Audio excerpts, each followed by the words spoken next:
നമ്മുടെ മുന്നത്തെ വീഡിയോ കണ്ടിട്ട് ഒത്തിരി പേര് കമന്റ് ചെയ്തിട്ടുണ്ടായിരുന്നു കേട്ടോ. ഞാൻ എഴുതിയ ആഗ്രഹങ്ങൾ നേടി എന്നൊക്കെ പറഞ്ഞിട്ടുള്ളതിൽ. അപ്പൊ ഒരുപാട് പേര് ഒരുപാട് ചോദ്യങ്ങളായിട്ട് വന്നിട്ടുണ്ട് കേട്ടോ. എങ്ങനെ എഴുതണം, ഏത് രീതിയിലാണ് എഴുതേണ്ടത്, എന്താണ് എഴുതേണ്ടത്, ഇങ്ങനെ ഒരുപാട് ചോദ്യങ്ങൾ ചോദിച്ചിട്ട് കേട്ടോ. അപ്പം എനിക്ക് അവർക്ക് കമന്റ് ചെയ്തിട്ടും അതേപോലെ ഞാൻ ഒരുപാട് ഷോർട്സ് ഇട്ടിട്ടുണ്ട് കേട്ടോ. ഞാൻ എന്താണ് അതിൽ ക്ലാരിഫൈ ചെയ്തിട്ടുള്ളത് എന്നുള്ളതൊക്കെ.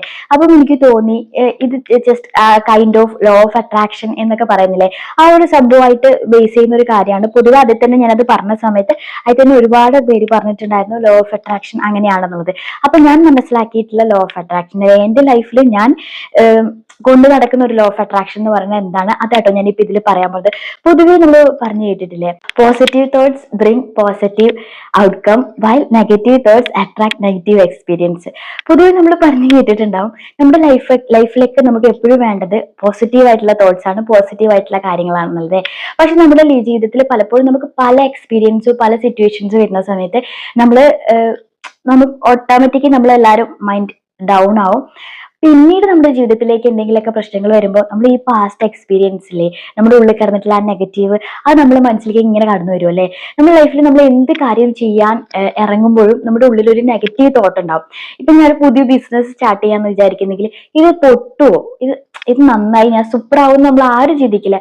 ഇത് പൊട്ടോ, ഇതെനിക്ക് എങ്ങനെ വർക്ക് ആവോ, നമ്മുടെ ചിന്തകൾ എപ്പോഴും ഇങ്ങനെ നെഗറ്റീവായിട്ട് പോയിക്കൊണ്ടേയിരിക്കൂലേ ഇല്ലേ നമ്മുടെ എല്ലാതും. അപ്പൊ നമ്മുടെ ലൈഫിൽ എല്ലാവർക്കും വരുന്ന ഒരു കാര്യം എന്താണെന്നറിയോ, നമ്മൾ ഈ നെഗറ്റീവായിട്ട് ഇങ്ങനെ തോട്ട്സ് വരുന്നതിനെ കുറച്ച് പോസിറ്റീവ് ആയിട്ടുള്ള ഒരു വൈബിലേക്ക് പോവാന്നുള്ളതാണ് വളരെ ഇമ്പോർട്ടന്റ് ആയിട്ടുള്ള ഒരു കാര്യം കേട്ടോ. അപ്പം അതുമായിട്ട് ബന്ധപ്പെട്ടതാണ് എനിക്ക് എപ്പോഴും ലോ ഓഫ് അട്രാക്ഷൻ എന്ന് പറയുന്ന ആ ഒരു പ്രോസസ്സിംഗ് എന്ന് പറയുന്നത്. ഇത് സയന്റിഫിക്കലി അങ്ങനെ പ്രൂവ്ഡ് ആയിട്ടുള്ള ഒരു കാര്യം ഒന്നുമല്ല. പൊതുവെ ഞാൻ ഇതിനെ മനസ്സിലാക്കിയപ്പോഴും അല്ല എന്റെ ലൈഫിൽ ഇത് എന്താണ് ഏതാണെന്നൊന്നും മനസ്സിലാക്കിയിട്ടൊന്നുമല്ല. പക്ഷെ പലപ്പോഴും പല കമന്റ്സും ഞാൻ ഈ കാര്യങ്ങള് വീഡിയോ ഒക്കെ ഇട്ടപ്പോൾ പല കമന്റ്സിലും വന്നിട്ടുണ്ടായിരുന്നു ലോ ഓഫ് അട്രാക്ഷൻ എന്നുള്ള രീതിയിൽ. അപ്പം ഞാൻ മനസ്സിലാക്കിയ ലോ ഓഫ് അട്രാക്ഷൻ അല്ലെങ്കിൽ ഞാൻ ആഗ്രഹിക്കുന്ന എന്റെ ഉള്ളിലെ ലോ ഓഫ് അട്രാക്ഷൻ എന്ന് പറയുന്നത് എന്താണെന്നുള്ളത് കേട്ടോ ഞാൻ ഇതിൽ പറയുന്നത്. നിങ്ങളുടെ എല്ലാവരുടെ ലൈഫിലും ഒരുപാട് ആഗ്രഹങ്ങൾ ഉണ്ടാവും, സ്വപ്നങ്ങൾ ഉണ്ടാവും. പക്ഷെ ആ ആഗ്രഹങ്ങളും സ്വപ്നങ്ങളൊക്കെ പലപ്പോഴും പലരും പറഞ്ഞു കേട്ടിട്ടുണ്ട്, പല വീഡിയോസിലും ഞാൻ കണ്ടിട്ടുണ്ട്. ഈ എത്രയ്ക്കോ റൂൾസും കാര്യങ്ങളൊക്കെ തന്നിട്ട് ഇന്ന രീതിയിൽ നിങ്ങൾ എഴുതുകയാണെങ്കിൽ അല്ലെങ്കിൽ ഈ ഒരു രീതിയിൽ നിങ്ങൾ എഴുതുകയാണെങ്കിൽ നിങ്ങൾക്ക് അത് സാധിച്ചെടുക്കാൻ പറ്റും. അതുകൊണ്ട് തന്നെയാണ് എന്റെ ഓരോ വീഡിയോസിലും കമന്റ്സിൽ വന്നിട്ടുണ്ടായിരുന്നത് എത്ര പ്രാവശ്യം എഴുതണം, രാവിലെ എഴുതണോ, വൈകുന്നേരം എഴുതണോ, ഇത് എങ്ങനെ എഴുതണ്ടേ, അങ്ങനെയൊക്കെ. അപ്പൊ ഈ ലോ ഓഫ് അട്രാക്ഷൻ എന്ന് പറയുന്നത് ഒരു വലിയ ഒരു പ്രോസസ് ആണെന്നും അത് ലൈഫിലെ എല്ലാവരുടെ ലൈഫിലുള്ള ഒരു കാര്യം തന്നെ കേട്ടോ. നമ്മളൊരു കാര്യത്തിനെ അട്രാക്ട് ചെയ്ത് എടുക്കുക എന്നുള്ളതാണ് ആ പറയുന്ന ഒരു പ്രോസസ്. ഇപ്പൊ നിങ്ങൾക്ക് ഒരു വലിയ ആഗ്രഹമുണ്ട്, നിങ്ങളുടെ ജീവിതത്തിൽ നിങ്ങൾക്ക് ഒരു ബിസിനസ് സ്റ്റാർട്ട് ചെയ്യണം, ആ ബിസിനസ് ഉയരങ്ങളിലേക്ക് എത്തണം. അത് നിങ്ങൾ തന്നെ ചൂസ് ചെയ്തിട്ടുള്ള ഒരു സബ്ജക്റ്റും കാര്യങ്ങളൊക്കെ നിങ്ങൾ അത് അത്രയും ആഗ്രഹിക്കുന്നുണ്ട്. പക്ഷെ അത് നിങ്ങൾ അത്രയും ആഗ്രഹിച്ചിട്ട് നിങ്ങളത് സ്വയം അട്രാക്റ്റഡ് ആയിട്ട് അതിന് നിങ്ങളിലേക്ക് കൊണ്ടുവന്നിട്ടില്ലെങ്കിൽ നിങ്ങൾക്ക് അത് നേടാൻ പറ്റില്ല അല്ലെ. നിങ്ങളുടെ ജീവിതത്തിൽ നിങ്ങൾ ഈ അട്രാക്റ്റഡ് ആയിട്ട് മാത്രം ഇരുന്ന് കഴിഞ്ഞാൽ അത് കിട്ടും. അല്ലെങ്കിൽ ഈ ഒരു പൊതുവെ നമ്മൾ കാണുന്നില്ലേ ഒരു റൂൾ ഉണ്ട്, ഈ ഇത്ര പ്രാവശ്യം എഴുതിയാൽ രാവിലെ ഇത്ര പ്രാവശ്യം, ഉച്ചയ്ക്ക് ഇത്ര പ്രാവശ്യം, രാത്രി ഇത്ര പ്രാവശ്യം ഒക്കെ എഴുതി കഴിഞ്ഞാൽ ഇത് സംഭവിക്കുന്നുണ്ട്. അതിലൊന്നും ഞാൻ ഒട്ടും വിശ്വസിക്കുന്നില്ല കേട്ടോ. നിങ്ങളുടെ ലൈഫിൽ നിങ്ങളൊരു കാര്യത്തിന് ആഗ്രഹിക്കുന്നുണ്ടെങ്കിൽ നിങ്ങൾ അതിനെ ആദ്യമായിട്ട് ഇഷ്ടപ്പെടുന്നുണ്ടെന്ന് നിങ്ങൾക്ക് നേടിയെടുക്കണം എന്നുണ്ടെങ്കിൽ അത് നിങ്ങൾ ഹാർഡ് വർക്ക് ചെയ്യണം. അതിനായിട്ട് നിങ്ങൾ പ്ലാൻ സക്സസ് ആക്കാനുള്ള പ്ലാൻ നിങ്ങൾ പ്രിപ്പയർ ചെയ്യണം. നിങ്ങൾ അതിനുവേണ്ടി എപ്പോഴും ഹാർഡ് വർക്ക് ആയിക്കൊണ്ടേയിരിക്കണം. അങ്ങനെ നമ്മൾ ആഗ്രഹിക്കുന്ന കാര്യത്തിൽ ഇപ്പൊ നിങ്ങൾ ഒരാളെ സ്നേഹിക്കുന്നുണ്ട്, കോളേജിലൊക്കെ പഠിക്കുന്ന സമയത്ത് ഒരു പെൺകുട്ടിയെ കണ്ടു, നിങ്ങൾ അട്രാക്റ്റഡ് ആയിട്ട് നിങ്ങൾക്ക് ഇഷ്ടമായി, നിങ്ങൾക്ക് ആ കുട്ടിയെ അത്രയും ഇഷ്ടമായി. അപ്പൊ നിങ്ങൾ എന്തൊക്കെ ചെയ്യും ആ കുട്ടിയെ എന്റെ ഹൃദയം കീഴടക്കാൻ വേണ്ടിയിട്ട് എന്തൊക്കെ കാര്യങ്ങൾ ചെയ്യൂലേ. പിന്നാലെ നടന്നിട്ടാണെങ്കിലും ഒരുപാട് റിക്വസ്റ്റ് അല്ലേ, നമ്മൾ കഴിയുന്ന അത്രയും പോവും. നമുക്ക് പിന്നെ കിട്ടാതിരിക്കുമ്പോഴായിരിക്കും നമ്മൾ ഡൗൺ ആവും അല്ലെ. അപ്പം അതിന്റെ ഇടയ്ക്ക് ചിലപ്പോൾ ആളുടെ ഭാഗത്ത് റിജക്ഷനും കാര്യങ്ങളൊക്കെ എന്തുണ്ടായി കഴിഞ്ഞാലും നമ്മൾ ഡൗൺ ആവെങ്കിൽ പിന്നെ നമ്മൾ കുതിച്ച് ആ ഒരു ഇഷ്ടത്തെ നേടിയെടുക്കാൻ അത്യാവശ്യം ഇഷ്ടപ്പെടുന്ന ഒരാളാണെങ്കിൽ കേട്ടോ. അപ്പം അതേപോലെ തന്നെ കേട്ടോ നമ്മുടെ ലൈഫിൽ എന്തെങ്കിലും ഒരു കാര്യം നിങ്ങൾ അത്രയും ഇഷ്ടപ്പെടുന്നുണ്ടെങ്കിൽ ആ ഇഷ്ടപ്പെടുന്ന കാര്യത്തിന് നിങ്ങൾ നേടിയെടുക്കാൻ അതിന് ഒരുപാട് പ്രോസസ്സ് നിങ്ങൾക്ക് ചെയ്യാനുണ്ട്, ഒരുപാട് വഴികളുണ്ട്. ഈ വഴികളിലെല്ലാം പോയി ഒരുപാട് പരിശ്രമിച്ചാൽ മാത്രമേ നിങ്ങൾ ആഗ്രഹിക്കുന്ന ഒരു കാര്യം നിങ്ങൾക്ക് കിട്ടുള്ളൂ. അല്ലാതെ നിങ്ങൾ ഒരു പേപ്പറിലെടുത്ത് എഴുതിയതിന്റെ പേരിലോ അല്ലെങ്കിൽ എന്തെങ്കിലും പറഞ്ഞതിന്റെ പേരിലോ അല്ലെങ്കിൽ എന്തെങ്കിലുമൊക്കെ ചെയ്തതിന്റെ പേരിലോ ഒരിപ്പോ മായോ മന്ത്രോ അല്ലെ എന്ത് കൂടത്രയും ചെയ്താൽ പോലും നിങ്ങൾക്ക് കിട്ടില്ല. നിങ്ങൾ ആഗ്രഹിക്കുന്ന ഒരു കാര്യത്തിൽ നിങ്ങൾ പരിശ്രമിച്ചാൽ മാത്രമേ കിട്ടുള്ളൂ. അപ്പൊ ഈ ലോ ഓഫ് അട്രാക്ഷൻ എന്ന് പറയുന്നതിൽ ഞാൻ എഴുതി ആഗ്രഹങ്ങൾ നേടി എന്നൊക്കെ ഞാൻ പറയില്ലേ, എഴുതുക അല്ലെങ്കിൽ എഴുതിയിട്ട് കിട്ടുക, ഇവ കാര്യങ്ങളിലൊക്കെ ഒരു മൈൻഡ് സെറ്റിനെ നമ്മളുടെ മൈൻഡിനെ മാറ്റിയെടുക്കാൻ വേണ്ടിയിട്ട് ചെയ്യുന്ന ഒരു ചെറിയ പ്രോസസ്സ് മാത്രം കേട്ടോ. അപ്പം നമ്മൾ ഇപ്പൊ നിങ്ങളൊരു ലോ ഓഫ് അട്രാക്ഷൻ എന്ന് പറയുന്ന ഒരു സംഭവം നിങ്ങളുടെ ലൈഫിലേക്ക് കൊണ്ടുവരണമെങ്കിൽ തീർച്ചയായിട്ടും ആദ്യം നിങ്ങളുടെ ഉള്ളിൽ ചില മാറ്റങ്ങൾ വേണം കേട്ടോ. നിങ്ങളൊരു ഇപ്പൊ ഒരുപാട് പേര് അങ്ങനെ പറഞ്ഞില്ലേ, കിട്ടി അങ്ങനെ എഴുതാറുണ്ട്, കിട്ടി അങ്ങനെയൊക്കെ പറയുമ്പോൾ നിങ്ങളെല്ലാം അതിൽ ഭയങ്കര അട്രാക്ട് ആവും. ഒരുപാട് വീഡിയോസ് ഞാൻ കണ്ടിട്ടുണ്ട്. അപ്പം ആ വ്യക്തിക്ക് ചിലപ്പോൾ കിട്ടിയിട്ടുണ്ടാവും, പക്ഷെ ആ വ്യക്തിയുടെ മൈൻഡ് സെറ്റും കാര്യങ്ങളൊക്കെ ഈ ഒരു രീതിയിലായിരിക്കും. അപ്പൊ നമ്മൾ ആദ്യം നമ്മളുടെ ഒരു ചേഞ്ച് വരുത്താനുണ്ട്. നമ്മളൊരു കാര്യം നമ്മൾ ചെയ്യാൻ പോവാണ്, അല്ലെങ്കിൽ ഒരു കാര്യം നമ്മുടെ ലൈഫിലേക്ക് നമ്മൾ ഒരു കാര്യത്തിനെ അട്രാക്ട് ചെയ്യാൻ വേണ്ടി പോവാണ്. നിങ്ങൾ ഒരു കാര്യത്തിനെ നിങ്ങളുടെ ലൈഫിലേക്ക് കൊണ്ടുവരാൻ, നിങ്ങൾ ആഗ്രഹിക്കുന്ന ഒരു കാര്യത്തിനെ കൊണ്ടുവരാൻ. അപ്പൊ ആദ്യം നിങ്ങൾക്ക് നിങ്ങളുടെ മനസ്സിനെ ചേഞ്ച് ചെയ്യാനുണ്ട്. നിങ്ങളുടെ ലൈഫിൽ നിങ്ങളുടെ കുറെ ഹാബിറ്റ്സ് നിങ്ങൾക്ക് ചേഞ്ച് ചെയ്യാനുണ്ട്. അപ്പൊ നിങ്ങൾ ആദ്യം എന്തൊക്കെയാണ് ചേഞ്ച് ചെയ്യേണ്ടത്, എന്നിട്ട് നിങ്ങളൊരു ഇതുപോലെ അട്രാക്ട് ചെയ്യാൻ പോകുമ്പോൾ മാത്രമേ നിങ്ങളുടെ ജീവിതത്തിലേക്ക് അത് സാധിച്ചു വരുള്ളൂ കേട്ടോ, ഞാൻ മനസ്സിലാക്കിയിട്ടുള്ളത്. അപ്പൊ ആദ്യം തന്നെ എന്താ പറയുക, ഞാൻ ഫസ്റ്റ് പോയിന്റ് ആയിട്ട് നിങ്ങളോട് പറഞ്ഞ ബി ഗ്രേറ്റ്ഫുൾ. നിങ്ങൾ ഈ ഒരു ലൈഫിൽ മുന്നോട്ട് പോകുമ്പോൾ നിങ്ങൾ ഏറ്റവും കൂടുതൽ മനസ്സിലാക്കേണ്ട ഒരു കാര്യം എന്താണെന്നറിയോ, നിങ്ങൾ എല്ലാവരോടും നന്ദിയുള്ളവരായിരിക്കാൻ വേണ്ടി ശ്രമിക്കുക.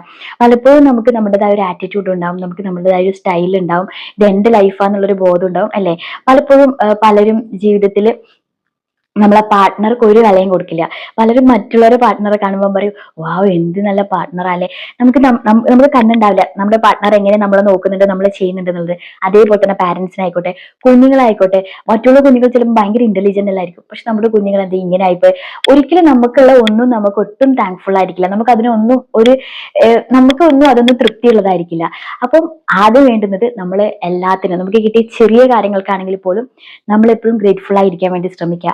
അത് നമ്മൾ മസ്റ്റ് ആയിട്ട് നമ്മളെ ലൈഫിലേക്ക് കൊണ്ടുവരേണ്ട ഒരു ചേഞ്ച് ആട്ടോ. നമ്മുടെ ലൈഫിലേക്ക് ഒരു പോസിറ്റീവ് ആയിട്ടുള്ള ഒരു കാര്യം നമ്മൾ കൊണ്ടുവരുമ്പോഴാണ് നമ്മുടെ ജീവിതത്തിലേക്ക് പല പോസിറ്റീവുകളും വരുള്ളൂ. അപ്പൊ ആദ്യം ചെയ്യേണ്ടത് നമ്മൾ എപ്പോഴും താങ്ക്ഫുൾ ആവാനും ഗ്രേറ്റ്ഫുൾ ആയിരിക്കാനും ശ്രമിക്കുക. നിങ്ങൾ ഓൾറെഡി മറ്റുള്ളവരെ ഗ്രേറ്റ്ഫുൾ ആയി അവരെ മനസ്സിലാക്കാനും അവരായിട്ട് എപ്പോഴും നന്ദിപൂർണ്ണമാണെങ്കിലും നിങ്ങൾക്ക് ഓരോ വ്യക്തികളെയും മനസ്സിലാവും, ഓരോ കാര്യങ്ങളും ഓരോ പ്രോസസ്സും എത്ര ബുദ്ധിമുട്ടിലാണ് പോണതും എല്ലാം മനസ്സിലാവും കേട്ടോ. നിങ്ങൾ അതിനുശേഷം നിങ്ങൾ ചെയ്യേണ്ട കാര്യം വിഷ്വലൈസ് യുവർ ഗോൾ. നിങ്ങളുടെ ഗോളിനെ വിഷ്വലൈസ് ചെയ്യാൻ വേണ്ടി ശ്രമിക്കുക. നിങ്ങളുടെ ലൈഫിലേക്ക് തന്നെ ഒരു വലിയ പോസിറ്റീവ് വന്നു. നിങ്ങൾ എന്ന് പറയുന്ന പേഴ്സണാലിറ്റിക്ക് ഒരുപാട് ഗുഡ് ക്വാളിറ്റിയാണ്. നിങ്ങളൊരു നന്ദിപൂർണ്ണമുള്ള ഒരു ജീവിതം മുന്നോട്ട് നയിക്കുന്ന ഒരാളാണെങ്കിൽ അതിനുശേഷം നിങ്ങൾക്ക് എന്തെങ്കിലുമൊക്കെ വലിയ ആഗ്രഹം ഉണ്ടാവും. തീർച്ചയായിട്ടും ഈ ഒരു ലോ ഓഫ് അട്രാക്ഷൻ എന്നൊക്കെ കേൾക്കുന്ന അല്ലെങ്കിൽ ആ ഒരു ടോപ്പിക്കിനോട് കൂടുതൽ കാണിക്കുന്നത് നമ്മൾ എന്ത് കാര്യം എഴുതി ആഗ്രഹങ്ങൾ നേടി, അല്ലെങ്കിൽ ഈ രീതിയിൽ ഞാൻ ചെയ്തപ്പോൾ എനിക്ക് അതിന്റെ കാര്യങ്ങൾ നേടിയെടുക്കാൻ പറ്റി, ഇതൊക്കെ കേട്ടിട്ടല്ലേ. അപ്പൊ നമ്മുടെ ലൈഫിൽ നിങ്ങൾക്ക് എന്താണോ ആഗ്രഹിക്കുന്നത് ആ ഗോളിനെ നിങ്ങൾ വിഷ്വലൈസ് ചെയ്യാൻ വേണ്ടി ശ്രമിക്കുക. ഇപ്പൊ നിങ്ങൾക്കൊരു ഗോൾ ഉണ്ട്. ഇപ്പൊ ഞാൻ പറയാം, എനിക്ക് ഈ യൂട്യൂബ് ചാനൽ സക്സസ് ആയിട്ട് വരിക എന്നുള്ളത് എന്റെ വലിയൊരു ഗോളാണ്. പക്ഷെ ഞാൻ അതിങ്ങനെ സ്വപ്നം കണ്ടിരുന്നിട്ടോ അല്ലെങ്കിൽ കാര്യമില്ല.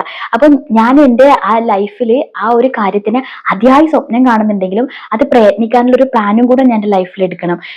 വിഷ്വലൈസ് ചെയ്തിട്ട് ഇരിക്കാൻ മാത്രം നമ്മളിങ്ങനെ ഭയങ്കര രീതിയിൽ വിഷ്വലൈസ് ചെയ്യുക എന്ന് മാത്രമല്ല, ഞാനിപ്പോൾ ഞാനിപ്പോൾ ഇതിന് വർക്ക് ചെയ്തുകൊണ്ടിരിക്കുന്നുണ്ട്, ഞാൻ വീഡിയോസ് ഇട്ടുകൊണ്ടിരിക്കുന്നുണ്ട്. പക്ഷെ ഞാൻ വിഷ്വലൈസ് ചെയ്തിട്ടുള്ള എൻ്റെ ഒരു പ്രോസസ്സിംഗ് എന്ന് പറയുന്നത് അറിയോ, ഞാൻ ഒരുപാട് ഉയരങ്ങളിലേക്ക് എത്തി, ഒരുപാട് സ്റ്റേജുകൾ കയറി, അല്ലെങ്കിൽ ഒരുപാട് സ്ഥാനത്തെത്തി എന്നൊക്കെ രീതിയിലാണ് ഞാൻ വിഷ്വലൈസ് ചെയ്തിട്ടുള്ളത്. പക്ഷേ അത്രയും നമ്മൾ പണ്ടുള്ളവർ പറയില്ലേ, നമ്മൾ മലയോളം കണ്ടാൽ മാത്രമേ ഒരു കുന്തിക്കുരോളം കിട്ടുള്ളൂ എന്നുള്ളത്. അങ്ങനെ നമ്മുടെ ലൈഫിനെ ഇപ്പൊ ഞാൻ പ്രസന്റ്ലി പറയാട്ടോ, ഞാൻ എൻ്റെ ലൈഫിൽ ഇത് തുടങ്ങിയ സ്റ്റാർട്ടിൽ ഞാൻ ആ സമയത്ത് കണ്ട ഒരു സമയമാണ് ഇത്. ഇപ്പൊ ഒരു 5K സബ്സ്ക്രൈബേഴ്സ് ഒക്കെ ആയിട്ടുണ്ട്. ഇത് ഞാൻ അന്ന് കണ്ടൊരു ഡ്രീമാണ്. അപ്പം അതെനിക്ക് ഇവിടെ എത്തി. അപ്പം ഇതിന്റെ അപ്പുറത്ത് ഞാൻ കാണുമ്പോൾ അവിടെ എത്തും. അപ്പൊ നമ്മൾ വിഷ്വലൈസ് ചെയ്യുക നമ്മുടെ ഗോളിനെ, അത് നമ്മൾ മനസ്സിൽ ചെയ്യുക. ഇപ്പൊ നമ്മൾ എന്തിനേയും ആഗ്രഹിച്ചാൽ കിട്ടാത്ത ഒന്നുമില്ല. നിങ്ങൾ ഒരു കാര്യത്തിന് അത്രയധികം ആഗ്രഹിച്ചു, ഒരുപാട് അതിനു വേണ്ടി സ്വപ്നം കണ്ട്, പിന്നീട് അതിനു വേണ്ടി നന്നായിട്ട് പ്രയത്നിച്ചു, അതിനുവേണ്ടി നിങ്ങൾ അത്രയും ഹാർഡ് വർക്ക് ചെയ്യുന്ന കണ്ട ഈ ലോകം തന്നെ നിങ്ങളുടെ കൂടെ ഉണ്ടാവും, നിങ്ങൾക്ക് അത് നേടിയെടുക്കാൻ വേണ്ടിയിട്ടുള്ളത്. ആ സത്യത്തെ നിങ്ങൾ മനസ്സിലാക്കുക. മൂന്നാമത്തെ പോയിന്റ് എന്ന് പറയുന്നത് look for the positive in your സിറ്റുവേഷനിൽ. നിങ്ങളുടെ സിറ്റുവേഷൻസിൽ നിങ്ങൾ ഏത് സിറ്റുവേഷനിലായിക്കോട്ടെ, ഇപ്പൊ ഞാൻ എൻ്റെ യൂട്യൂബ് ചാനൽ ബേസ് ചെയ്ത് തന്നെ പറയാം, ഞാൻ എൻ്റെ ഗോൾ എന്ന് പറയുന്നത് ഞാൻ സെറ്റ് ചെയ്തതും ഞാൻ പ്ലാൻ ചെയ്തതും ആയിട്ടുള്ള മുന്നോട്ട് കൊണ്ടുപോയി കൊണ്ടിരിക്കുന്ന കാര്യം എന്ന് പറയുന്നത് ഈ ഒരു ചാനലാണ്. ഈ ഒരു ചാനൽ ഞാൻ മുന്നോട്ട് കൊണ്ടുപോയിരിക്കുന്നതിന്റെ ഇടയിൽ എനിക്ക് ഫസ്റ്റ് വീഡിയോസ് ഇടുമ്പോഴൊന്നും ഒരു റീച്ച് ഉണ്ടായിരുന്നില്ല, പിന്നെ കുറച്ച് റീച്ച് ഉണ്ടായി, അതിനുശേഷം പിന്നെയും ഭയങ്കരമായിട്ട് ഡൗൺ ആയി. സബ്സ്ക്രൈബേഴ്സ് കണ്ട് കൂടും കുറയും, അതേപോലെ തന്നെ വ്യൂസ് കൂടും കുറയും. അപ്പൊ നമ്മുടെ ലൈഫിലേക്ക് നമ്മുടെ ഏതൊരു സിറ്റുവേഷൻസിലും എപ്പോഴും പോസിറ്റീവ് ആയിട്ടുള്ള കാര്യങ്ങൾ മാത്രം കാണാൻ വേണ്ടി നമ്മൾ ശ്രമിക്കുക. നെഗറ്റീവ് ആയിട്ടുള്ള ഒരുപാട് കാര്യങ്ങൾ വരും. ഇപ്പൊ ഞാൻ ആ വീണ് പോയ സമയത്ത്, അല്ലെങ്കിൽ റീച്ചായി വന്നിട്ട് പെട്ടെന്ന് വീണ് കുറെ സമയത്തേക്ക് വീഡിയോ ഒന്നും വ്യൂ ഇല്ലാതെ പോയ സമയത്ത് ഞാൻ ഇതൊന്നും ശരിയാവില്ല, ഈ സംഭവം ഒരിക്കലും ശരിയാവില്ല എന്ന് പറഞ്ഞത് അത് ഇട്ടിട്ട് പോവുകയാണെങ്കിൽ ഞാൻ ആഗ്രഹിച്ച ആഗ്രഹമോ ഞാൻ സ്വപ്നം കണ്ടതോ എനിക്ക് ഒരിക്കലും നേടിയെടുക്കാൻ പറ്റില്ല. അപ്പൊ ഞാൻ ആഗ്രഹിച്ച കാര്യത്തിന് വേണ്ടി ഞാൻ മുന്നോട്ട് പോയിക്കൊണ്ടേയിരിക്കുക. ഏതൊരു സിറ്റുവേഷൻസിലും എപ്പോ വേണമെങ്കിലും എന്ത് സംഭവിക്കാം, ഞാൻ അതിന് പോസിറ്റീവായിട്ട് മാത്രം ചിന്തിക്കാൻ വേണ്ടി ശ്രമിക്കുക. കാരണം ഇപ്പോഴും എന്റെ വീഡിയോസിൽ റീച്ച് കുറഞ്ഞിട്ടുണ്ട്, പക്ഷെ ഞാൻ ചിന്തിക്കുന്നത് നാളെ അത് എന്തായാലും തീർച്ചയായിട്ടും അത് ക്ലിയർ ആയിട്ട് വരും എന്നുള്ള വിശ്വാസത്തിൽ ഞാൻ എന്റെ കണ്ടിന്യൂ ആയിട്ട് എന്റെ പ്ലാൻ ഞാൻ ഇങ്ങനെ ചെയ്തുകൊണ്ടേയിരിക്കുകയാണ്. കാരണം അതിലൊരു ചേഞ്ച് വരുത്താതെ ഞാൻ മുന്നോട്ട് പോയിക്കൊണ്ടിരിക്കുകയാണ്.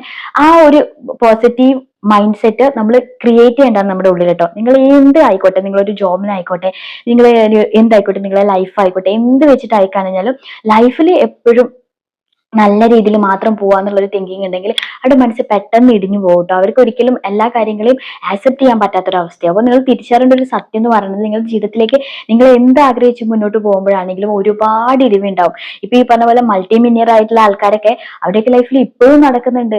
എന്താ പറയണ്ടത്, ലോസ് ആയാലും അതേപോലെ തന്നെ പ്രോഫിറ്റ് ആയാലും എല്ലാം നടക്കുന്നുണ്ട്. പക്ഷെ അവർക്ക് അതിനെ ഗ്രാജുവലി മനസ്സിലാക്കി ഇത് മാറി പോകുന്ന കാര്യമാണ് എന്നുള്ളത്, അതിനെ ഒരു പോസിറ്റീവ് തിങ്ക് ആയിട്ട് എടുത്തിട്ട് മുന്നോട്ട് പോയിക്കൊണ്ടിരിക്കുന്നുണ്ടാവും. അങ്ങനെ ഒരു മൈൻഡ് സെറ്റിനെ കൊണ്ടുവരാൻ ശ്രമിക്കുക കേട്ടോ. അത് കഴിഞ്ഞ് നിങ്ങളോട് എനിക്ക് അടുത്തതായിട്ട് പറയാനുള്ള പോയിന്റ്, നിങ്ങളുടെ ലൈഫിലേക്ക് എപ്പോ വേണമെങ്കിലും നെഗറ്റീവ് തോട്ട്സ് വന്നുകൊണ്ടിരിക്കും. നിങ്ങളിപ്പം ഈ എല്ലാം പോസിറ്റീവ് വൈബായിട്ട് ചിന്തിക്കുന്ന ഒരാളാണ്, ആ രീതിയിൽ നിങ്ങളുടെ മൈൻഡ് സെറ്റിനെയൊക്കെ നിങ്ങൾ ക്ലിയർ ആക്കി കൊണ്ടുവരുന്ന ഒരാളാണ്, നിങ്ങളുടെ ആഗ്രഹത്തിന് വേണ്ടി നിങ്ങൾ അത്രയും അട്രാക്റ്റഡ് ആയിട്ട് പോയിക്കൊണ്ടിരിക്കുകയാണ്. പക്ഷെ എന്നാൽ പോലും നമ്മുടെ എല്ലാവരും മനുഷ്യന്മാരാണ്. തീർച്ചയായിട്ടും നമ്മുടെ ഇടയിലേക്ക് നെഗറ്റീവ് ആയിട്ടുള്ള തോട്ട്സ് കടന്നു വരും. ഇപ്പൊ ഞാൻ ഫോർ എക്സാമ്പിൾ പറയാട്ടോ, ഞാൻ ഭയങ്കര പോസിറ്റീവായിട്ട് ചിന്തിക്കാൻ ആഗ്രഹിക്കുന്ന ഒരാളാണെങ്കിൽ പോലും ഇപ്പൊ നമ്മൾ റോഡുമലേ പോകുന്ന സമയത്ത് ചില സമയങ്ങളിൽ ഓട്ടോയിൽ പോയിക്കൊണ്ടിരിക്കുന്ന സമയത്ത് ഞാൻ ഒരു ഡ്രസ്സ് എടുക്കാനോ പോകണമെങ്കിൽ പോലും ആ ഡ്രസ്സിന്റെ കളർ എന്താ, അല്ല ഡ്രസ്സ് എങ്ങനെ ആയിരിക്കണം എന്നൊക്കെ ചിന്തിച്ചിട്ട് പോയാൽ മതി. എന്നാൽ വണ്ടി എവിടെയെങ്കിലും ഇടിക്കോ, ചില സമയത്ത് അങ്ങനെ ഒരു ചിന്ത വരാല്ലേ, അത് നമ്മുടെ എല്ലാ മനുഷ്യന്മാരുടെ ഇടയിലും വരും കേട്ടോ. ഇങ്ങനെയുള്ള എന്തെങ്കിലുമൊക്കെ ചിന്തകൾ നമ്മുടെ ഇടയിലേക്ക് നെഗറ്റീവ് തോട്ട്സ് വരും. അത് നമ്മൾ ആഗ്രഹിക്കുന്ന ഒരു കാര്യത്തിൽ ഇപ്പൊ യൂട്യൂബിന് എടുത്തു നോക്കിയാൽ തന്നെ ഞാൻ ഈ വീഡിയോ അപ്ലോഡ് ചെയ്യുന്നതിനൊക്കെ മുമ്പ് ഞാൻ ചില സമയങ്ങളിൽ ഈ റീച്ച് ഡൗൺ ആയുള്ള സമയത്ത് ഞാൻ ഓരോ വീഡിയോസ് ഇടുമ്പോൾ ചിലപ്പോൾ ഞാൻ ചിന്തിക്കാറുണ്ട് ഇത് ഓടില്ലേ എന്നുള്ളത്. കാരണം നമുക്ക് ഒരു ബാക്കിൽ നമുക്ക് നടക്കുന്ന പാസ്റ്റ് എക്സ്പീരിയൻസ് എന്ന് പറയുന്നത് വളരെ നെഗറ്റീവ് ആണെങ്കിൽ നമുക്ക് പിന്നെയും ചെയ്യുന്ന കാര്യങ്ങൾ ഇത് നെഗറ്റീവ് ആവുമോ എന്നുള്ളൊരു ചിന്ത നമ്മുടെ ഉള്ളിൽ വല്ലാതെ ഇങ്ങനെ അലട്ട് കിട്ടുമോ. അപ്പൊ നിങ്ങൾ ആദ്യം ഐഡന്റിഫൈ ചെയ്യുക നിങ്ങൾക്ക് നെഗറ്റീവ് തിങ്കിങ് ഉണ്ടോ എന്നുള്ളത്. നിങ്ങൾക്കത് നിങ്ങൾ തന്നെ അതിനെ കോൺഷ്യസ് ആയി എനിക്ക് ഇങ്ങനെ ഒരു തിങ്കിങ് ഉണ്ട്, ഇങ്ങനെ നെഗറ്റീവ് ആയിട്ടുള്ള ചിന്ത, അപ്പൊ അതിന് നിങ്ങൾ അതിനെ അവോയ്ഡ് ചെയ്ത് കളയാൻ വേണ്ടിയിട്ട് പഠിക്കുക കേട്ടോ. അത് വളരെ ഇമ്പോർട്ടന്റ് ആണ്. നിങ്ങൾ ഏതൊരു ഗോൾ നിങ്ങൾ സെറ്റ് ചെയ്തിരിക്കുകയാണെങ്കിൽ തീർച്ചയായിട്ടും ആഴ്ചയും താഴ്ചയും ഒക്കെ ഉണ്ടാവും. നിങ്ങൾ ഒരുപാട് പരിശ്രമിച്ചാൽ മാത്രമേ കിട്ടുള്ളൂ. അതുകൊണ്ട് തന്നെ നെഗറ്റീവ് തോട്ട്സിന് അധികം കൊണ്ടുവരാതിരിക്കാൻ വേണ്ടിയിട്ടും അതിനെ മനസ്സിലാക്കാൻ ശ്രമിക്കുക. അതൊരു കാര്യത്തിനെ മനസ്സിലാക്കുമ്പോൾ മാത്രമേ നമുക്ക് അതിനെ അവോയ്ഡ് ചെയ്യാൻ പറ്റുള്ളൂ. അപ്പൊ നിങ്ങൾ ഐഡന്റിഫൈ ചെയ്യുക നിങ്ങളിൽ ഈ വക കാര്യത്തിലുള്ള നെഗറ്റീവ് തോട്ട്സ് ഉണ്ട് എന്നുള്ളത്, അതിനെ നിങ്ങൾ അവോയ്ഡ് ചെയ്യാൻ വേണ്ടിയിട്ട് ശ്രമിക്കുക കേട്ടോ. അപ്പൊ നിങ്ങളുടെ മൈൻഡ് സെറ്റ് കുറച്ചും കൂടി ഷാർപ്പ് ആവുള്ളൂ. ഇനി എനിക്ക് നിങ്ങളോട് പറയാനുള്ള പോയിന്റ് എന്ന് പറയുന്നത് യൂസ് ഓഫ് പോസിറ്റീവ് അഫർമേഷൻ എന്നുള്ളത്. നമ്മൾ പോസിറ്റീവ് ആയിട്ടുള്ള കാര്യങ്ങൾ മാത്രം ഉറച്ചിട്ട് നിങ്ങളിപ്പോ ഞാൻ ഫോർ എക്സാമ്പിൾ എന്റെ കഴിഞ്ഞ വീഡിയോയിലൊക്കെ ഞാൻ പറഞ്ഞിട്ടുണ്ടായിരുന്നല്ലോ, ഒത്തിരി പേര് എങ്ങനെ എഴുതേണ്ടെന്നൊക്കെ ചോദിച്ചത് ഇതാട്ടോ. എന്റെ എഴുത്തിന്റെ ഒരു കാര്യം എന്ന് പറയുന്നത് എന്റെ മൈൻഡ് ഞാൻ പോസിറ്റീവായിട്ട് തിങ്ക് ചെയ്യണം, പോസിറ്റീവായിട്ടുള്ള തിങ്ക് ചെയ്യുന്ന കാര്യങ്ങൾ മാത്രം എടുക്കണം. അതേപോലെ തന്നെ എന്തെങ്കിലും നെഗറ്റീവ് തോട്ട്സ് ഉണ്ടെങ്കിൽ അത് ഐഡന്റിഫൈ ചെയ്യാനും അത് എടുത്ത് കളയാനൊക്കെ ഞാൻ പരിശ്രമിച്ച് അല്ലെങ്കിൽ പരിശീലിച്ച് വന്നുകൊണ്ടിരിക്കുന്ന ഒരാളാണ്. അതുകൊണ്ട് തന്നെ ഞാൻ ഏറ്റവും കൂടുതൽ യൂസ് ചെയ്യുന്ന ഒരു കാര്യമാണ് അഫർമേഷൻസ്. അഫർമേഷൻ എന്ന് പറയുന്നത് ഞാൻ എഴുതിയിട്ടുള്ള കാര്യങ്ങൾ മസ്റ്റ് ആയിട്ട് ഒരു അഫർമേഷൻ ആണെന്ന് പറയാല്ലേ. ഞാൻ എന്റെ ലൈഫിൽ ഞാൻ അതിൽ പറഞ്ഞിട്ടുണ്ടായിരുന്നു, ഞാൻ ദൈവവചനങ്ങളൊക്കെയാണ് എഴുതാറുള്ളത്. ഈ എഴുതുന്നത് എന്റെ ലൈഫിൽ എഴുതുന്നത് എന്ന് പറയുന്നത് ഞാൻ എന്റെ ലൈഫിൽ എന്തെങ്കിലുമൊക്കെ പ്രതിസന്ധിയിൽ ഇരിക്കുമ്പോൾ അല്ലെങ്കിൽ ഒരു ആഗ്രഹം, ഇപ്പൊ ഞാൻ പറഞ്ഞേ എന്റെ ഏറ്റവും വലിയ ആഗ്രഹമാണ് ഈ ചാനൽ മുന്നോട്ട് കൊണ്ടുപോകുന്നുള്ളത്. അപ്പൊ അതിൽ എന്തെങ്കിലുമൊക്കെ തടസ്സങ്ങൾ വരിക, റീച്ച് ഡൗൺ ആവുക, ഈ ഒരു സമയത്ത് എന്നെ വല്ലാതെ വിഷമിപ്പിക്കും കേട്ടോ. കാരണം നമ്മൾ അത്രയും എഫേർട്ട് ഇട്ടിട്ടും അതിനൊരു വിലയില്ല, നമ്മൾ അത്രയും പരിശ്രമിച്ചിട്ടും അതിനൊരു തിരിച്ചൊരു നമ്മൾ വിചാരിച്ച പോലെ ഒരു പ്രോസസ്സ് കാണുന്നില്ലെങ്കിൽ നമ്മൾ എല്ലാവരും ഓട്ടോമാറ്റിക്കലി ഡൗൺ ആവൂലേ. ആ ഡൗൺ ആവുന്ന സമയത്ത് ഞാൻ ആ സമയങ്ങളിൽ എഴുതിക്കൊണ്ടിരുന്നത് ദൈവവചനങ്ങളാട്ടോ. ഇതിങ്ങനെ ഞാൻ റിപ്പീറ്റ് ചെയ്ത് എഴുതിക്കൊണ്ടേയിരിക്കും. കാരണം അത് എന്റെ മനസ്സിൽ തരുന്നത് ഒരു വലിയ പോസിറ്റീവ് വൈബാണ്. കാരണം അത്രയും നെഗറ്റീവ് എന്ന് പറയുന്ന ഒരു കുത്തൊഴുക്കിലേക്ക് വീണുകൊണ്ടേ ഇരിക്കുമ്പോൾ ആ നെഗറ്റീവിലേക്ക് ഞാൻ വീഴരുത്, ഞാൻ അവിടുന്ന് എഴുന്നേൽക്കണം എന്നുള്ള ഒരു പവർ എനിക്ക് വേണമെന്ന് വെച്ചിട്ടാട്ടോ എന്റെ ഒരു അഫർമേഷൻ തന്നെ പറയാമത്. അത് ഞാൻ എഴുതിക്കൊണ്ടിരുന്നത് പലപ്പോഴും ഞാൻ എഴുതിയപ്പോൾ തന്നെ ഞാൻ ഒരു ഷോർട്സ് ഇട്ടിട്ടുണ്ടായിരുന്നു ഇതിനെ റിലേറ്റ് ചെയ്തിട്ട്. അതിൽ ഞാൻ പറഞ്ഞിട്ടുണ്ടായിരുന്നു എന്റെ മോൾക്ക് സുഖമില്ലാതിരുന്ന സമയത്ത് ഞാൻ അവളുടെ കരച്ചിൽ നിൽക്കുന്നില്ല, മരുന്നിൽ ഒന്നും മാറുന്നില്ല എന്ന് കണ്ടപ്പോൾ ഞാൻ എഴുതിയിട്ടുള്ള ഒരു കാര്യം ഞാൻ കാണിച്ചിട്ടുണ്ടായിരുന്നു. യേശുപ്പ എന്റെ മകളെ സൗഖ്യമാക്കി എന്നാണ് ഞാൻ എഴുതിയിട്ടുള്ളത്. അവൾ ഭയങ്കരമായിട്ട് കരഞ്ഞു വിഷമിച്ചിരിക്കുന്ന സമയത്താണ് ഞാൻ ഇത് എഴുതുന്നത്. കാരണം ഞാൻ ഭയങ്കര പോസിറ്റീവായിട്ട് തിങ്ക് ചെയ്യാൻ ഇപ്പൊ പരിശ്രമിക്കാറുണ്ട്. അതിന് എന്റെ വർക്ക് ആവാറുണ്ട്. പക്ഷെ എന്റെ പാരന്റ്സിനോ എന്റെ ഹസ്ബൻഡിനോ കുട്ടികൾക്കൊക്കെ എനിക്ക് കാണാൻ പറ്റാത്തതിലും അപ്പുറത്ത് എന്തെങ്കിലുമൊക്കെ പ്രയാസങ്ങൾ വരുമ്പോൾ ചില സമയത്ത് എനിക്ക് കൺട്രോൾ ചെയ്യാൻ പറ്റാറില്ല. കാരണം എനിക്ക് നെഗറ്റീവ് തോട്ട്സ് ഇങ്ങനെ വരാൻ തുടങ്ങും. ആ സമയത്ത് ഞാൻ ഈ വക കാര്യങ്ങൾ എഴുതാൻ ശ്രമിക്കാറുണ്ട്. ഓരോന്ന് ഒന്ന് തന്നെ റിപ്പീറ്റ് ചെയ്ത് എഴുതിക്കൊണ്ടേയിരിക്കും. എന്താണോ ചിന്തിക്കുന്നത് കാര്യം അത് എന്റെ ഉള്ളിലേക്ക് ഞാൻ എന്റെ ഒരു പോസിറ്റീവ് വൈബിനെ കൊണ്ടുവരാൻ വേണ്ടി ശ്രമിക്കുന്നത്. അപ്പൊ ഞാൻ അതിൽ എഴുതിയിട്ടുണ്ടായിരുന്നു, യേശുപ്പ എന്റെ മകളെ സൗഖ്യമാക്കി എന്നാണ്. അവള് പെയിൻ അല്ലെങ്കിൽ വേദനിച്ചുകൊണ്ട് അല്ലെങ്കിൽ ചൊറിഞ്ഞുകൊണ്ടിരിക്കുന്ന സമയത്താണ് ഞാൻ അത് എഴുതുന്നത്. അത് എന്റെ ലൈഫിലേക്ക് എനിക്കൊരു വലിയ പോസിറ്റീവ് തിങ്കിങ്ങും ഒരു പോസിറ്റീവ് വൈബും കൊണ്ട് തന്നിട്ടുണ്ട്. അപ്പം നമ്മൾ യൂസ് ചെയ്യുക പോസിറ്റീവ് അഫർമേഷൻ. ഇപ്പം നിങ്ങൾക്ക് മനസ്സിലായല്ലോ, നിങ്ങൾക്കിപ്പോൾ കിട്ടിയിട്ടില്ല, നിങ്ങൾ അതിൽ ഭയങ്കര ഡൗൺ ആയിട്ടിരിക്കുന്ന ഒരാളാണെങ്കിൽ എനിക്കിത് കിട്ടി എന്നുള്ള രീതിയിൽ നിങ്ങളോട് തന്നെ പറയാൻ ശ്രമിക്കുക. നിങ്ങൾ നിങ്ങളിലേക്ക് തന്നെ അത് പരിശ്രമിക്കുക, അല്ലെങ്കിൽ അതിന്റെ പ്രാക്ടീസ് ചെയ്തുകൊണ്ടിരിക്കുക. അത് നിങ്ങളെ ഒരുപാട് ചേഞ്ച് വരുത്തും കേട്ടോ. എന്നെ ഒരുപാട് ചേഞ്ച് വരുത്തിയിട്ടുള്ള ഒരു കാര്യമാണ് എന്നിലേക്ക് പോസിറ്റിവിറ്റി കൊണ്ടുവരാൻ. അല്ലാതെ പൊതുവെ ഇന്ന കാര്യം കിട്ടും, നിങ്ങൾക്ക് ഒരു 12,000 ഇന്ന് കിട്ടും എന്നുള്ളത് നിങ്ങൾ എഴുത് എന്ന് പറഞ്ഞിട്ട് നിങ്ങൾ ഒരു 500 പ്രാവശ്യം എഴുതുമ്പോഴേക്കും നിങ്ങൾക്ക് കിട്ടും, അല്ലെങ്കിൽ ഒരു ദിവസത്തിൽ 3 നേരം ഇങ്ങനെ വെച്ച് എഴുതുമ്പോൾ കിട്ടും എന്നൊക്കെ പറഞ്ഞ് ഞാൻ വീഡിയോസ് കണ്ടിട്ടുണ്ട് കേട്ടോ. അത് ചിലപ്പം ആ എഴുതിയവർക്ക് കിട്ടുന്നുണ്ടാവായിരിക്കും കേട്ടോ. ഒരിക്കലും നമ്മൾ മറ്റുള്ളവർ ചെയ്യുന്നത് റോങ് ആണെന്ന് പറയാൻ പറ്റില്ല, അത് അവരുടെ പേഴ്സണൽ എക്സ്പീരിയൻസാ. പക്ഷേ എന്റെ ലൈഫിൽ വെച്ചാൽ ഞാൻ ഒരു 12,000 കിട്ടുമെന്ന് ഞാൻ ഇരുന്ന് എഴുതിയാൽ എനിക്ക് കിട്ടും തോന്നില്ല. പക്ഷെ കിട്ടുമായിരിക്കാം. നിങ്ങൾക്ക് ഒരു 12,000 കിട്ടാനുണ്ട്, അത് നിങ്ങൾ ഒരുപാട് കാര്യങ്ങൾ പരിശ്രമിച്ചു, ഒരുപാട് ആൾക്കാരെ കൊണ്ട് പറയിപ്പിച്ചു എല്ലാം ചെയ്തിട്ട് ആ വ്യക്തി പറയുന്നു ഇന്നോ നാളെയോ ആയിട്ട് ഞാൻ നിങ്ങൾക്ക് അയച്ചു തന്നിരിക്കും എന്ന് പറയാണ്. ഓൾറെഡി നിങ്ങൾക്ക് മനസ്സിലായി എല്ലാവരുമായിട്ട് സംസാരിച്ച സ്ഥിതിക്ക് എനിക്കിത് കിട്ടും എന്നുള്ളത്. നിങ്ങൾ ഇരുന്ന് എഴുതാണ് എനിക്ക് 12,000 ഇന്ന് കിട്ടും, എനിക്ക് 12,000 ഇന്ന് കിട്ടും, ഇന്ന് കിട്ടിയെന്നോ കിട്ടും എന്നാ നിങ്ങൾ എഴുതേണ്ട. ചില സമയത്ത് നിങ്ങൾക്ക് അത് ചിലപ്പോൾ ക്രെഡിറ്റ് ആവാം. കാരണം അത് നിങ്ങൾ ഒരുപാട് പ്രോസസ് അതിന്റെ ബാക്കിൽ ചെയ്തിട്ടുണ്ട്. അല്ലെങ്കിൽ നിങ്ങൾക്ക് എന്തെങ്കിലും സാലറി വരാനോ എന്തെങ്കിലുമൊക്കെ ഉണ്ടെങ്കിൽ ഓട്ടോമാറ്റിക്കലി അത് ചിലപ്പോൾ നടക്കുമായിരിക്കും. അല്ലാതെ ഒന്നും ഒരു വർക്കും ചെയ്യാത്ത ഒരാൾക്ക് അക്കൗണ്ടിലേക്ക് പൈസ വരും എന്ന് പറഞ്ഞാൽ ചിലപ്പോൾ അത് എനിക്ക് പോസിബിൾ ആയിട്ട് ഫീൽ ചെയ്യാറില്ല കേട്ടോ. ഞാൻ പറഞ്ഞില്ലേ, ഞാൻ എഴുതുന്നത് ഈ ഒരു രീതിയിലാണ്. എന്റെ മൈൻഡ് സെറ്റിനെ പോസിറ്റീവായിട്ട് കൊണ്ടുവരാൻ വേണ്ടിയിട്ട് ഞാൻ ചെയ്യുന്ന കാര്യങ്ങളാണ് എഴുതുക എന്നുള്ളത്. അത് എന്നെ പിന്നെയും എന്റെ ആഗ്രഹങ്ങൾ നേടിയെടുക്കാൻ വേണ്ടി കുതിച്ച് ചാടാൻ വേണ്ടിയിട്ട് തരുന്ന ഒരു ശക്തിയാണ് ഞാൻ എഴുതുന്ന ഈ കാര്യങ്ങൾ.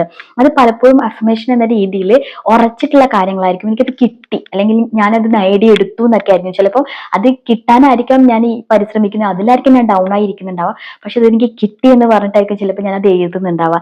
അത് എന്റെ ഉള്ളിൽ ഒന്നും കൂടെ എന്നെ ഉറപ്പിക്കുകയാണ് ഞാനെന്ന വ്യക്തി അതിലേക്ക് അടുത്തിട്ടുണ്ട് അല്ലെങ്കിൽ അതിലേക്ക് എത്തും എന്നുള്ളത്. അടുത്ത പോയിന്റ് ആയിട്ട് എനിക്ക് നിങ്ങളോട് പറയാനുള്ളത്, റീഫ്രെയിം നെഗറ്റീവ് ഇവന്റ്സിന് മോർ പോസിറ്റീവ് വേയിലേക്ക്. നിങ്ങളുടെ ലൈഫിലേക്ക് എന്തൊരു നെഗറ്റീവ് കാര്യങ്ങൾ വന്നാലും അതിനെ പോസിറ്റീവ് വേയിൽ നിങ്ങൾ എടുക്കാൻ വേണ്ടി ശ്രമിക്കുക. നിങ്ങൾ അതിനെ റീഫ്രെയിം ചെയ്യാൻ വേണ്ടി ശ്രമിക്കുക. നിങ്ങൾക്ക് ആ കാര്യം ഫോർ എക്സാമ്പിൾ പറയാട്ടോ, ഇപ്പൊ നമ്മള് തലയിൽ മുടിയില്ലാത്ത ആൾക്കാർ, അവർക്ക് എപ്പോഴും ഒരു തോന്നലേ അയ്യോ മുടിയില്ല, അങ്ങനെയുള്ള ഒരു വിഷമം തോന്നാം അല്ലെ, അയ്യോ കഷണ്ടി ആണല്ലോ എന്നൊക്കെ ഓർത്തിട്ട്. പക്ഷെ നമ്മൾ കാണുന്നുണ്ട് ഇന്ന് നമ്മുടെ സമൂഹത്തിൽ അങ്ങനെ കഷണ്ടി ആയിട്ടും ഭയങ്കര ബ്യൂട്ടിഫുൾ ആയിട്ട് നടക്കുന്ന ആൾക്കാരല്ലേ. നമ്മൾ അവരെ കാണുമ്പോൾ തന്നെ വിചാരിക്കും അയ്യോ മുടി ഇല്ലാതിരുന്നാൽ മതിയായിരുന്നു അല്ലേ. അങ്ങനത്തെ ഒരു സിറ്റുവേഷൻ നടക്കുന്ന ആൾക്കാരില്ലേ. ഇല്ലെങ്കിൽ പറയാം, നിങ്ങൾക്ക് അതിനെ ഒരു റീഫ്രെയിം ചെയ്യാം. ഇപ്പൊ പൊതുവെ ഞാൻ കണ്ടുവന്നിട്ടുണ്ട്, എനിക്ക് ഭയങ്കര ഇഷ്ടമാണ്. ഇപ്പൊ തലയിൽ മുടിയില്ലാത്ത ആളാണെങ്കിൽ നല്ല താടിയും മീശയൊക്കെ വെച്ചിട്ടുണ്ടെങ്കിൽ അവരെ കാണാൻ ഭയങ്കര ഒരു ലുക്കാണ് അല്ലെ. അങ്ങനെ നിങ്ങൾക്ക് റീഫ്രെയിം ചെയ്യാം. നിങ്ങൾക്ക് ഒരു പോസിറ്റീവ് വേ കൊണ്ടുവരിക. നിങ്ങൾക്ക് നിങ്ങളുടെ ലൈഫിലേക്ക് നിങ്ങൾ എന്ത് കാര്യമായിക്കോട്ടെ. ഇതിപ്പോ ഞാനൊരു എക്സാമ്പിൾ ആയിട്ട് പറഞ്ഞു, ഇപ്പൊ യൂട്യൂബിൽ എനിക്ക് വീഡിയോസ് ഇടുന്നത് റീച്ച് ആവുന്നില്ലെങ്കിൽ എനിക്കതിനെ ഒരു പോസിറ്റീവ് വഴിയിലേക്ക് എടുക്കാം. ഒരു പക്ഷേ കഴിഞ്ഞ വീഡിയോയെക്കാളും കുറച്ചും കൂടെ വീഡിയോയിൽ റീച്ച് വന്നിട്ടുണ്ടല്ലോ. ഒരുപാട് കാര്യങ്ങൾ നമുക്ക് നോക്കാനുണ്ട് കേട്ടോ അനലക്സിൽ. അപ്പൊ ഒരുപാട് കാര്യങ്ങളിൽ എന്തെങ്കിലുമൊക്കെ നമുക്ക് അതിൽ പോസിറ്റീവ് ആയിട്ടുള്ള ഒരു വേ നമുക്ക് കിട്ടും, തുറന്നു കിട്ടും. നമുക്ക് നമ്മുടെ ഉള്ളിൽ പോസിറ്റീവ് ആയിരിക്കും. അപ്പൊ നിങ്ങളുടെ ലൈഫിൽ ഇനി എന്ത് കാര്യം വന്നാലും എന്ത് സിറ്റുവേഷൻസ് വന്നാലും അതിലൊരു പോസിറ്റീവ് വഴിയിലേക്ക് കൊണ്ടുവരിക. നെഗറ്റീവ് ഇവന്റിനെ ഒരു പോസിറ്റീവ് വഴിയിലേക്ക് നിങ്ങളൊരു റീഫ്രെയിം ചെയ്യാൻ വേണ്ടിയിട്ട് ശ്രമിക്കുക കേട്ടോ. അത് നിങ്ങളുടെ ലൈഫിൽ വളരെ നല്ലൊരു കാര്യമാണ്. അപ്പൊ നിങ്ങളുടെ ലൈഫിലേക്ക് ഇനി എത്ര നെഗറ്റീവ്സ് വന്നാലും നിങ്ങൾ ഡൗൺ ആയിക്കഴിഞ്ഞാലും നിങ്ങൾ പിന്നെയും ഉയർത്തെഴുന്നേറ്റോ ിരിക്കും നിങ്ങളുടെ ഡ്രീമിന് വേണ്ടി, നിങ്ങളുടെ ലൈഫിന് വേണ്ടിയിട്ട്. അപ്പം ഈ വക കാര്യങ്ങളിലൊക്കെ ഈ ഒരു രീതിയിലൊക്കെ നിങ്ങളുടെ ലൈഫ് നിങ്ങൾ മാറ്റിയെടുത്തിട്ടുണ്ടെങ്കിൽ, ഒരു പോസിറ്റീവ് നിങ്ങൾക്ക് ആയിട്ടുണ്ടെങ്കിൽ, ഈ ലോ ഓഫ് അട്രാക്ഷൻ എന്ന് പറയുന്ന പോലത്തെ കാര്യങ്ങളൊക്കെ നിങ്ങളുടെ ലൈഫിൽ ഓട്ടോമാറ്റിക്കലി സംഭവിക്കും. നിങ്ങൾ എന്താണോ ആഗ്രഹിച്ചത് ആ ആഗ്രഹിച്ച കാര്യത്തെ അതിതീവ്രമായിട്ട് ആഗ്രഹിക്കുന്ന ഒരു കാര്യത്തിനെ നിങ്ങൾക്ക് അത്രയും രീതിയിൽ അട്രാക്ട് ചെയ്തെടുക്കാൻ പറ്റും. കാരണം നിങ്ങൾക്ക് എന്തെങ്കിലും നെഗറ്റീവ് വന്നാൽ ആ നെഗറ്റീവ് പോസിറ്റീവ് ആക്കാനുള്ള ഒരു മൈൻഡ് സെറ്റ് നിങ്ങൾക്ക് ഉണ്ട്. അല്ലെങ്കിൽ നിങ്ങൾക്ക് എന്തെങ്കിലും ഒരു ഡൗൺ വന്നിട്ടുണ്ടെങ്കിൽ അതിനെ തിരിച്ച് നിങ്ങൾക്ക് റീഫ്രെയിം ചെയ്യാനുള്ള ഒരു മൈൻഡ് സെറ്റ് ഉണ്ട്. നിങ്ങളുടെ ലൈഫിൽ നിങ്ങൾ ഈ ഒരു രീതിയിലൊക്കെ പ്രാപ്തിയുള്ള ഒരാളാണെങ്കിൽ നിങ്ങളുടെ ലൈഫിലേക്ക് എന്ത് കടന്നു വന്നാലും, എന്ത് ബുദ്ധിമുട്ടുകൾ കടന്നു വന്നാലും നിങ്ങളുടെ ആഗ്രഹത്തിന് വേണ്ടി നിങ്ങൾ ഓടുകയാണെങ്കിൽ, പരിശ്രമിച്ച് നിങ്ങൾ ഓടുകയാണെങ്കിൽ തീർച്ചയായിട്ടും നിങ്ങൾ ഒരു ദിവസം അവിടെ എത്തുക ചെയ്യും. അതാണ് ഈ ലോ ഓഫ് അട്രാക്ഷൻ ഒക്കെ പറയുന്നത്. അതിന് ശരിക്കും പറഞ്ഞു കഴിഞ്ഞാൽ പലപ്പോഴും അതിനൊരു അതിന്റെ ഒരു ചിന്താഗതി അല്ലെങ്കിൽ അതിന്റെ ഒരു ഡെഫിനേഷൻ എന്ന് പറയുന്നത് പലപ്പോഴും ഒരു മാറി ചിന്തിക്കുന്നതായിട്ട് എനിക്ക് ഫീൽ ചെയ്യാറുണ്ട് കേട്ടോ. പല വീഡിയോസിലും നിങ്ങൾ ഇത്ര പ്രാവശ്യം എഴുതിയാൽ അല്ലെങ്കിൽ ഇങ്ങനെ ചിന്തിച്ചാൽ എന്നൊക്കെ പറഞ്ഞിട്ട് വരുമ്പോൾ ഇതിനെപ്പറ്റി ഒരു ചിന്തയില്ലാതെ നമ്മുടെ മൈൻഡ് സെറ്റ് എങ്ങനെ ആയിരിക്കണമെന്നോ അല്ലെങ്കിൽ നമ്മൾ എങ്ങനെയാണ് അതിനെ കൊണ്ടുവരുന്നതെന്നോ ഒന്നും ഒരു ചിന്തയില്ലാതെ ആൾക്കാർ പറയുന്നത് കേട്ട് ഒരുപാട് പേപ്പറുകളിൽ ഇങ്ങനെ എഴുതിക്കൊണ്ടിരുന്നു കഴിഞ്ഞാൽ ഒരു പക്ഷേ അത് നിങ്ങൾക്ക് നേടിയെടുക്കുമ്പോൾ ഒരു പക്ഷേ നിങ്ങൾ പരിശ്രമിക്കുന്നുണ്ടെങ്കിൽ അത് നേടുന്നുണ്ടാവും. പക്ഷെ നിങ്ങളുടെ തോട്ട്സ് വരെ ഞാൻ ഈ എഴുതിയതിലാണോ അല്ലെങ്കിൽ ഞാൻ ഇങ്ങനെ പ്രവർത്തിച്ചതിലാണോ എന്നൊക്കെ രീതിയിലായിരിക്കും. ഞാൻ പറയില്ലേ, ഞാൻ എഴുതുന്നത് എന്ന് പറയുന്നത് ഒരു അഫർമേഷൻ എന്ന രീതിയിൽ ഞാനത് നടക്കും, അത് നടന്നിരിക്കും. ഇപ്പൊ ഞാൻ എന്റെ മോൾ തന്നെ പറഞ്ഞില്ലേ, അവള് പ്രയാസപ്പെട്ടിരിക്കുന്ന സമയത്താണ് ഞാൻ സൗഖ്യമാക്കി, ദൈവ സൗഖ്യമാക്കി എന്ന് എഴുതിയത്. കാരണം ആക്കി, എന്റെ ഇതിൽ അവള് അത് സൗഖ്യമായിട്ടുണ്ടെന്ന്. എനിക്ക് ഒരു ഉച്ചയാകുമ്പോഴേക്ക് തന്നെ എന്റെ കുട്ടിയുടെ അത് മാറിക്കിട്ടി. അത് ഞാൻ എഴുതിയത് കൊണ്ടോ അല്ലെങ്കിൽ അങ്ങനെ പ്രാർത്ഥിച്ചത് കൊണ്ടോ അല്ലെങ്കിൽ അങ്ങനെ സംഭവിച്ചത് കൊണ്ടോ ഒന്നും ഞാൻ പറയുന്നില്ല. ഓൾറെഡി അവള് മെഡിസിൻസ് ഒക്കെ എടുത്തിട്ടുണ്ട്. അപ്പൊ ഓട്ടോമാറ്റിക്കലി അത് സംഭവിക്കാം. പക്ഷേ നമ്മൾക്കൊരു വിശ്വാസം ഉണ്ടാവുമല്ലോ, നമ്മുടെ ഉള്ളില് നമ്മൾ അത്രയും പോസിറ്റീവ് ആണെന്നുണ്ടല്ലോ, നമ്മൾ ലൈഫിലേക്ക് പോസിറ്റീവ് തന്നെ കടന്നു വരും. നിങ്ങളുടെ ഉള്ളിൽ നിങ്ങൾ അത്രയും നെഗറ്റീവ് ആണെങ്കിൽ നിങ്ങൾക്ക് വന്നുകൊണ്ടിരിക്കുന്ന ഓരോ കാര്യങ്ങളും നിങ്ങൾക്ക് നെഗറ്റീവായി തന്നെ ഇരിക്കും. നിങ്ങൾക്ക് തന്നെ ശ്രദ്ധിച്ച് നോക്കിയാൽ മനസ്സിലാവും നിങ്ങളുടെ ലൈഫിൽ. ഞാൻ പേഴ്സണൽ എക്സ്പീരിയൻസ് ചെയ്ത ഒരാളാട്ടോ. ഞാൻ നെഗറ്റീവ് തന്നെ തോട്ട് ചെയ്തുകൊണ്ടിരുന്ന സമയത്ത് എനിക്ക് നെഗറ്റീവ്സ് ആയിട്ടുള്ള കാര്യങ്ങൾ തന്നെ കടന്നു വന്നുകൊണ്ടേ ഇരുന്നിട്ടുണ്ടായിരുന്നു. പോസിറ്റീവായിട്ട് തന്നെ തിങ്ക് ചെയ്യാൻ വേണ്ടി ശ്രമിക്കാം. പോസിറ്റീവായിട്ട് തന്നെ എല്ലാ കാര്യങ്ങളും നിങ്ങൾക്ക് ഇനി വന്ന ഒരു ദ്രോഹമാണെങ്കിലും അല്ലെങ്കിൽ ഒരു കഷ്ടപ്പാടാണെങ്കിലും നിങ്ങൾ അതിനെ ഒരു പോസിറ്റീവ് വേയിൽ ചിന്തിച്ച് തുടങ്ങുമ്പോൾ തന്നെ നിങ്ങളുടെ ലൈഫിന് വലിയൊരു ചേഞ്ച് ആണ് കേട്ടോ. നിങ്ങളുടെ ലൈഫിനെ നിങ്ങൾ തന്നെ അട്രാക്ട് ചെയ്യാൻ തുടങ്ങും നിങ്ങളുടെ ജീവിതത്തിലേക്ക്. അതുകൊണ്ട് തീർച്ചയായിട്ടും എനിക്ക് മനസ്സിലായി, അല്ലെങ്കിൽ ഞാൻ എൻ്റെ ലൈഫിൽ ഫോളോ ചെയ്തിട്ടുള്ള ഒരു ലോ ഓഫ് അട്രാക്ഷനോ അല്ലെങ്കിൽ ഞാൻ എൻ്റെ ലൈഫിൽ പോസിറ്റിവിറ്റിനെ കൊണ്ടുവരാൻ വേണ്ടിയിട്ട് മുന്നോട്ട് കൊണ്ടുപോയിട്ടുള്ള കാര്യങ്ങൾ എന്ന രീതിയിലാട്ടോ ഞാൻ സംസാരിച്ചിട്ടുള്ളത്. തീർച്ചയായിട്ടും നിങ്ങൾക്ക് എല്ലാവർക്കും ഇതിൽ എന്തെങ്കിലുമൊക്കെ മനസ്സിലാക്കാൻ പറ്റിയിട്ടുണ്ടാവുമെന്ന് വിചാരിക്കുന്നു. നിങ്ങൾക്ക് ഇഷ്ടമായിട്ടുണ്ടെങ്കിൽ ലൈക്ക് ചെയ്യാനും അതേപോലെ തന്നെ ഇതുപോലത്തെ വീഡിയോസ് കാണാൻ താല്പര്യം ഉണ്ടെങ്കിൽ ഒരു സബ്സ്ക്രൈബ് ചെയ്ത് വെച്ച് സപ്പോർട്ട് ചെയ്യാനും മറക്കരുത്.